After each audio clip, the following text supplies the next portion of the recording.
Yeah. It's okay. We've compiled. Beautiful practice. Compiled our list. Okay. Beautiful practice. All right, loves. 5, 4.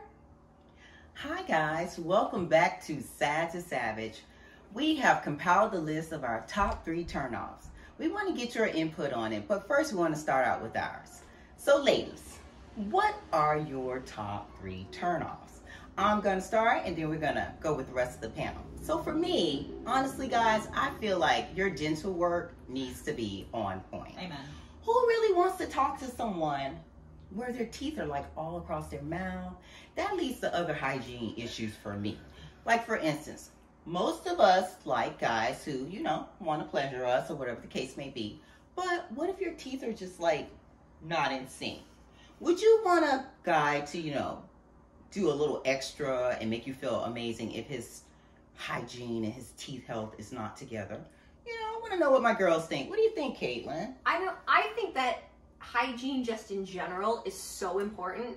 Like if you smell bad, your breath is bad, your hair is always oily, you know, just different things like that are huge turnoffs for me. And obviously the teeth are kind of front and center. Yes. You know, not everyone has perfect teeth, but if we're having a conversation at dinner, I don't want to kiss you if you're smelling bad or looking bad. It's weird. Like I brush my teeth a lot during the day, and I kind of like guys that have that habit too. I think that's an amazing habit to have. Totally. What about you, Anastasia? What's your take on it? Take on teeth and hygiene. I mean, just take care of them.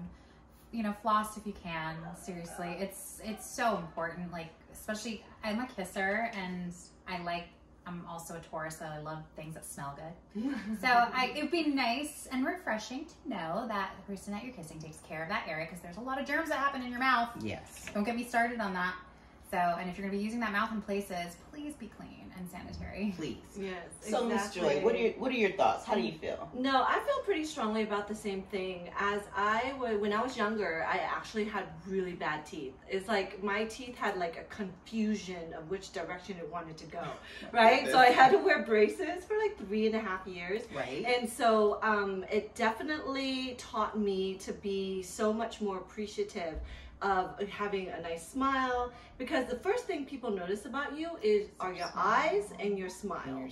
Right? Yeah. And so it kind of like disarms people. So if you don't have that right or have the investment in it, I think it only serves a lot of positive results for you if you were to consider, you know, proper hygiene, proper dental health, and that's the only set of teeth you have. Right? Right. So treat them really well, because they're going to be with you for your whole life, right? Exactly. Exactly. So next on our list that we compiled, we talked about egocentric men. Men who, they just kind of mansplain you down and make you feel less than or not equal to. So for me, I've dealt with a couple of people like that in my fitness career. I'm being in bodybuilding. You have a lot of guys who are always trying to like tell you how to be, what to do, and it just seems like you have this superior type of attitude toward women. Yeah. So for me, that like makes me feel really crazy, and I just want to take them and throw them into a wall. I know that sounds kind of barbaric, but I'm just like, over guys mansplaining me down. So, Anastasia, what's your thoughts? How do you feel? Well, I do have quite a lot of experience dating men who are egocentric, and I've always been surrounded by them. Working in entertainment all my life, I've been surrounded by them, and to me, there's nothing wrong with having ego. It's how you manage it, and when it becomes toxic to the point where it's like making someone feel inferior for really no good reason besides feeding an insecurity that you don't want to talk about or address internally. That's not our problem. That's when it becomes a problem for me. And like when it carries into like relationships, you know, being very self-centered, like not really actually thinking about the other person, how your actions or inactions are affecting someone else. That's a recipe for being single your whole life. So that's really how I feel about that. Okay. What about you, Joy? Have you had any issues with that in your, I guess you'd say in your single life since you've been divorced? Yes, absolutely. I think like that's a good point, Anastasia, of you saying that it's a lot of times tied to insecurities. Yeah. you know, the more inflated the ego, and the more the deeper the insecurity really is. Right. You know, and I, you know, don't get me wrong, I've been as a Leo, we're all ego. And you know, like you said, you know, it's a healthy dose of ego. It can help you to like be motivated. It can push you to want bigger and better for yourself, right? And create passion in your life. However, when it's a hyper vigilant or hyper like overactive ego, that's when it's very toxic. You know, you're only trying to bring another man down, trying to elevate yourself up. Right. You know, that energy is destructive, toxic. Eventually you're gonna just push everybody away from you. And women can be egocentric as exactly. well. Exactly. Yeah, of course. I was, as a younger age, you know, I've definitely had a big ego. But, you know, I think as you age and you gain experience, life will definitely humble you real quick. That's a good point that you made. How did you get your ego in check? Oh my gosh. Well, you know, there's always going to be somebody bigger and better and smarter. Correct. Okay. Right? In this life. They will check you so quick. And I think you have to get knocked down sometimes to realize it. it. To humble you. That's what you mean. What's what we mean by like life will humble you, because you know you think you're the big dog coming onto you know the playground, and then there's gonna be somebody bigger, better, smarter, faster. You know, and they're gonna be like, oh, okay. And they're gonna really check you, get you in your place, and then you have to like really think about your behavior. Yes. And if you're acting accordingly, you know, because as we mature, we need to learn that we need to know our place, know our role, know our position, depending on what area or room that we're in. Correct. Yes. So, Miss Caitlin, what's your thought? You know, it's funny because I'm always the one that's accused of having the ego in a relationship. I find that hard. But you know, and so I have to kind of check myself. But because of that, I can see it in other people. So like when I'm, you know, dating somebody, I can kind of spot that easier because I see those qualities in myself sometimes. And I think a lot of times when we have these turnoffs, I was having a conversation with Joy prior to us filming, and we were kind of talking about like how sometimes we see what we don't like in others in ourselves. And so for me, whenever I find that in a guy, I, number one, don't date him. Because number two, there can't be two big egos in the room. That would never work out. But then it also brings me back down to earth a little bit, and I realize, like, okay, you know, this guy is capable of all these great things. I'm capable of all these great things. But we can be humble about it, and we can be kind about it, and we don't have to tear others down. So it checks me, but it's definitely something that I see in a lot of people. Yeah, I could totally see that. So the goal would be to find just some type of medium between the two. You know, I think it's finding somebody that you can both kind of check it together. Like, you're not competing to be the top dog. We both have a mutual understanding of what our roles are and how we can complement each other. And if you can complement somebody, it's better than just trying to show off and trying to be the top dog, I think. That's totally the best way. So our last one that we really want to talk about, and this one is like at the top for me. Lazy guys who have no ambition. Like, why should your woman go out, work hard, bring in the bread and butter, and you're home, you're not even cleaning, you're not making sure her feet are being rubbed when she comes in. What are you doing? Like, get off your butt. Go out.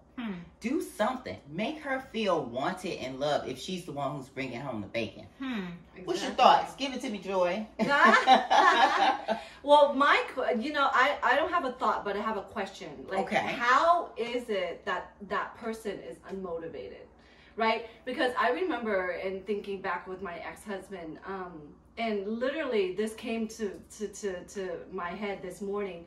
And I was just thinking, I remember there were moments when I was holding 2-3 jobs at a time, going to school full time, and raising 4 young children. My kids were all only like a year, 2 years apart. Right. And I'm thinking, wow, I work hard, I go to school, I study, I maintain my kids, you know, like their health, their well-being, and everything, driving them to school, dropping them off. And I'm thinking there were moments where my husband was not in a good financial place. Right. And then everything else shut down.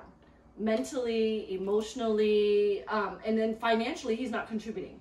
And so from a person outside looking in, it would look like he's unmotivated. Right. Okay. And uninspired, lazy, all those things. Right. But there were points in our marriage where he was hardworking. He did step up to the plate. But so my question after saying all that is, how did that person come to that? Like, are they just defeated? Do they just feel? I think. Girl, I feel her energy Good going. comment. Yes, yes. I I will gladly answer this, and I'll make it really quick. Yeah. It stems down to how they were raised and being enabled. Yeah. They likely came from an upbringing, a culture, a family, which isn't always necessarily bad, but again, balance. Like they were allowed to be lazy. They were allowed to go through long periods of time of, hey, you're depressed? Okay, no problem, honey. Take your time. Right. They were allowed that. Yes. Now, again, unbeknownst to the parents who didn't realize, you're enabling this child that will later grow up thinking that it's okay to now put all the weight on their partner when it's really not okay. No. Exactly. Yeah. No, great point. So, Kaylin, you mentioned that in past conversations that you kind of dated guys who were like, all of them. You were working hard. They weren't really pulling their weight. Like, how did you see your way through that? You know, it's funny because I've always had this love-hate relationship with people that play video games. Oh my God. And I've always felt like if you have 16 hours to sit there and beat a few levels and game it out. Oh, no, they don't. They don't have that, but they take that. I've always felt like if you have time to do that, then you could be doing all these other things. Right. Now, that's not totally true. People use that to decompress. People do it on their day off. I'm not judging somebody who's doing this on their day off, and I'm not judging you for playing video games. No. Let's get this clear because a lot of people have misunderstood me in the past on this. What I am judging is when your girlfriend or wife is working 3 jobs or trying to go to school or trying to pay for things, and you're playing video games or playing a guitar or, binge watching, 16 hours of Game of Thrones. Choices. Yeah, like it's the choices ridiculous. that you make. And so to see my way out of that has been the best thing that has ever happened to me, like Good ever. for you. Good for you. You have to find somebody with motivation to do something. But let me tell you, you have to... I had to go through many unmotivated people before I found a motivated person, and I'm like, that's my person. And I think a self-motivated. Yes. Like, not because of me, but because of them. Self-motivation. Yeah. Yeah, it's hot. So guys, we want you to chime in. We want to know, what's your thoughts? What do you feel? Do you feel like you have a person in your life that's motivated, that pushes you, that make you feel happy, that wants you to thrive? Do you feel like you have a person who could have better hygiene? I mean, who's to say that you telling them, because they might not be in the know. They may just not know that, hey, my breath is not that great. My hygiene needs to be in check. So drop us a line, comment, like, subscribe, and let us know what your thoughts are. Here's Sarah to Savage, and we're glad to have you guys today. Bye. Bye.